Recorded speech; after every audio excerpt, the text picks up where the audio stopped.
Hello again, everybody. Welcome back. Another episode of Banish the Doubt. Tonight, I want to talk about life was never meant to be a struggle. You see, most of us, we adopt this consciousness of struggle from early on, from the people who raised us, from those who came before us, our parents, grandparents, and what have you. A lot of this messaging around struggle comes from people who were taught that you have to go out and you have to work hard. You have to give effort, but you don't have to struggle. See, so giving effort is one thing. Struggle is completely different. That's a conditioned behavior. See, when we are aligned with what we want in this world, is truly speaks to us, that higher mind that I spoke about in yesterday's video, then there's effort, there's an intention, but there's no struggle. There's no working against ourselves. Nothing is done where we feel like we have to do something. So we have this intention. So Neville Goddard had a quote that was very instrumental is what to that lie that ties into this, and I'm going to read it here. It's on the board. It says, "The second man, the Lord from heaven, in all of us, is trying to become self-conscious in the body, so that he may be about his Father's business. And what are his labors? To imitate his Father, to become master of the world, master of his inner talking, so that he may mold this world of ours into the likeness of the kingdom of love." So, one of the ways in which we do this,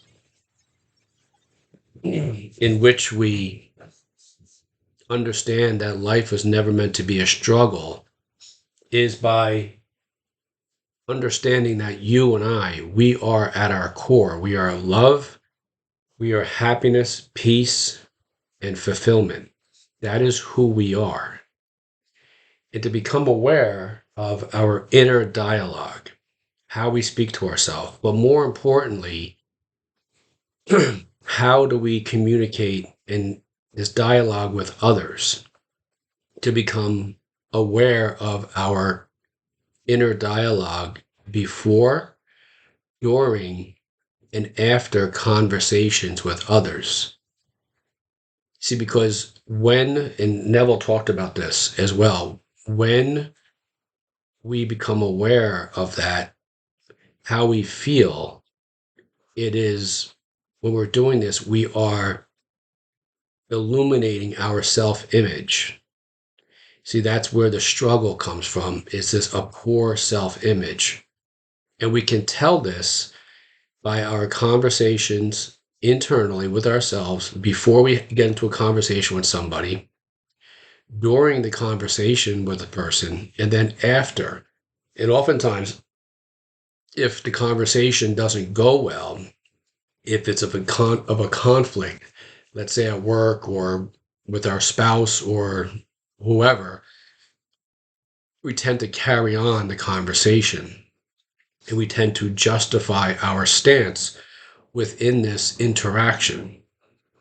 But doing this is really illuminating, and we don't realize it, illuminating our self-image. You see, because we're all attached, or we're all connected in this world. And if we can begin to change the dialogue with ourselves and with this other person, but more importantly with ourselves while we're in the conversation, that we are connected. And this is especially true for people who maybe are in sales or making sales calls. Hey, we could say to the person, if they say to us something like, well, I don't particularly care about your product, we could say, hey, you know what? I understand how you feel. And I was once presented with a product like yourself, and I felt similarly. But what I found was, and in sales, it's referred to as the feel, felt, found method. It's seeing things from their side of the conversation. It's seeing them as we are connected, coming from that presence of love, peace, bliss, and fulfillment. That's who you are, but that's who everybody is. That's who that person is. That person is at their core love, peace, bliss, fulfillment. And if we can see this, if we can adopt this behavior, life then takes on much more of an ease. There's no struggle. There's effort in order to put forth what we want to have materialize in our world, but there's no struggle. Struggle is when there's separation.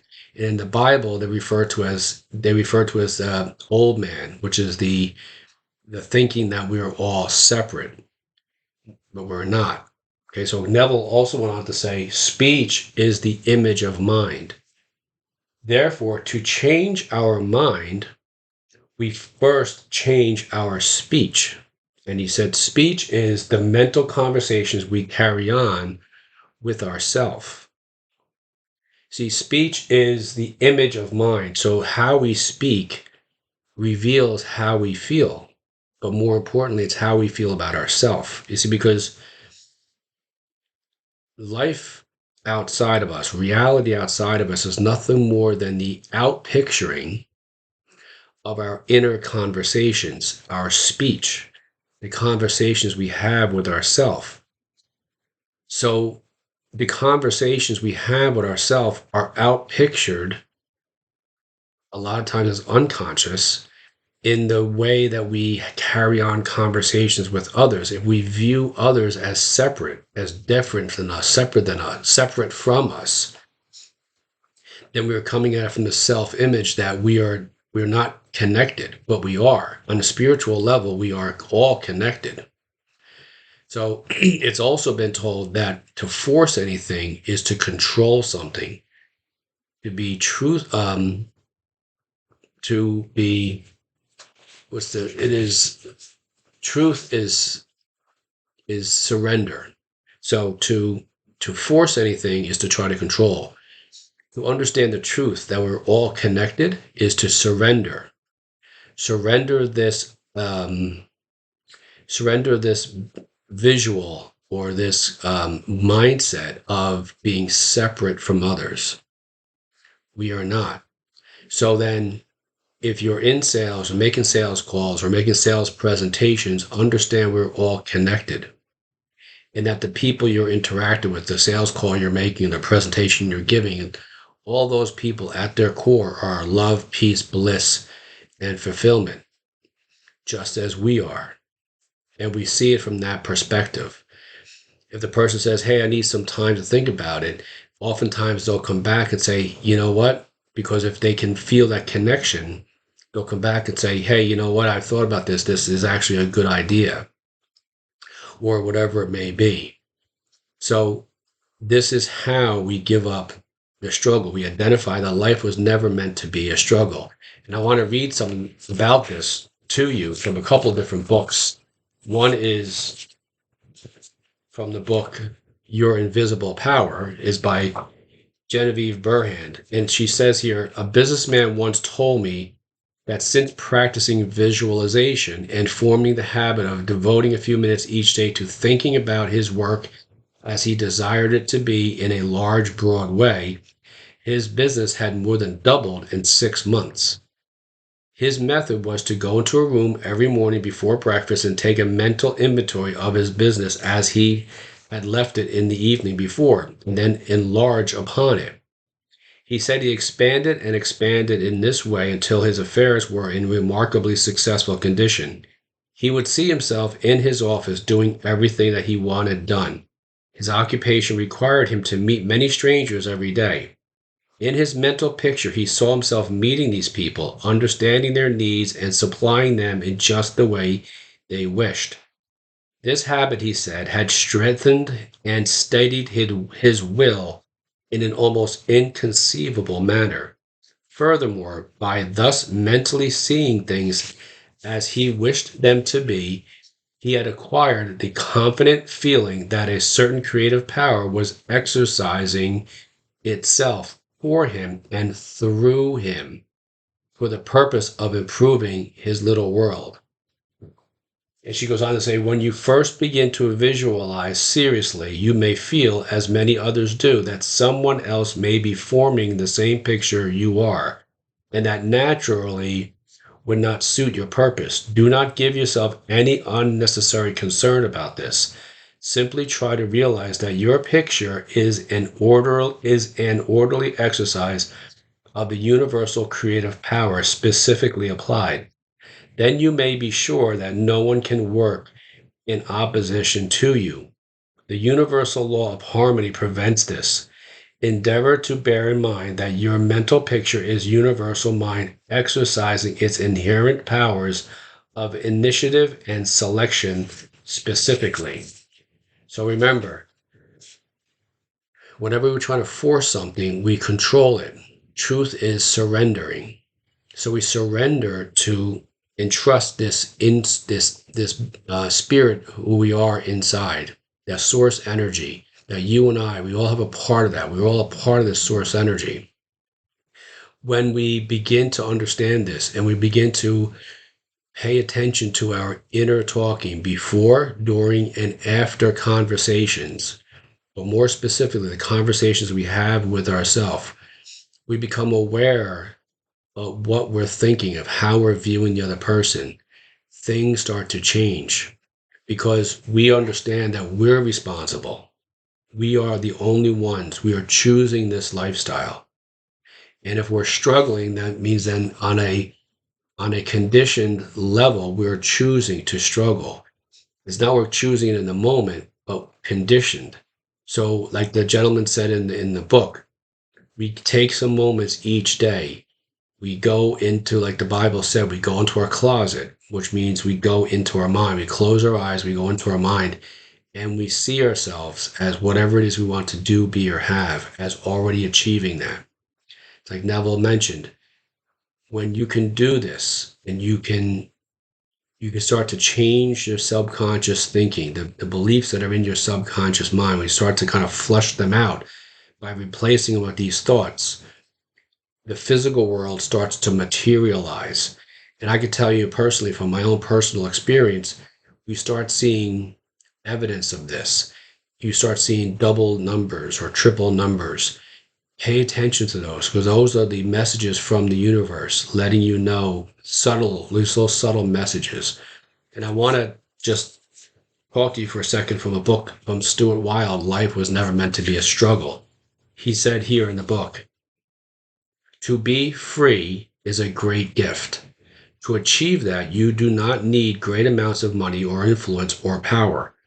All you need is the ability to place yourself in a non-confrontational mode, first with yourself, and second with the world around you. Balance and great good fortune can only come to a person who is balanced and feels fortunate. Each day from this moment on, cross out one aspect of your life that causes you difficulty. You adopt these practices. You be still in the moment when you're interacting with others. Try as much as you can to be still in the moment. Try not to see yourself as separate from the person, but try to see yourself witnessing the person, watching them. Feel the emotions as they come up. And if they're anything other than harmony, that's the old man, like they talked about in the Bible. Understand that's just, it'll be a process. It'll take time. But like Stuart Wilde said, and Genevieve Burhand in the book, Your Invisible Power, as you start to adopt these practices and really start to implement them in your life, many major changes are going to take place. If you would like help doing this, if you'd like to talk more on a personal level, I'm available for coaching. Just go to my channel, click on the link, and I'd be happy to talk to you. If what you're watching here you like and you're new to this channel, go ahead and hit the subscribe button and notification bell. You can see all my videos. If you're returning, once again, thank you so much. If you're new, welcome to our family. And until I see you the next time, enjoy the rest of your day. And remember, be still in the moment. Life was never meant to be a struggle. You don't need to struggle anymore. Thank you.